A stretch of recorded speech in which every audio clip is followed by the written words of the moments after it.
But what I was also wanted to talk about was again with WWF buying out WCW contracts, they had an option on signing all of the wrestlers that weren't contracted to Time Warner, that were contracted to WCW.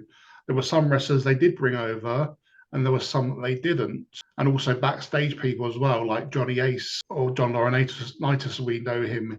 He came over to WWF, and he actually ended up being in quite a prominent position, didn't he? Until it all went quite wrong for him recently. But I Yeah, wanted to talk about a wrestler that they didn't actually bring over to WWF, and that was Disco Inferno.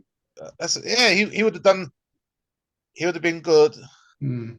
I think some people are very negative about Disco Inferno's career, but I think I think what he did worked really well.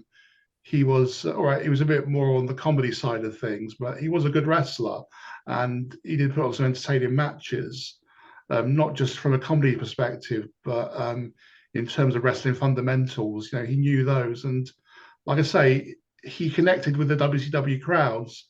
Maybe they chose not to bring him over because WWF was just coming out of the Attitude Era, and maybe he didn't quite mesh with that product, possibly. So Yeah, I still think it was a wasted opportunity. I think he would have done well on that WWF roster. I think they could have done something with him.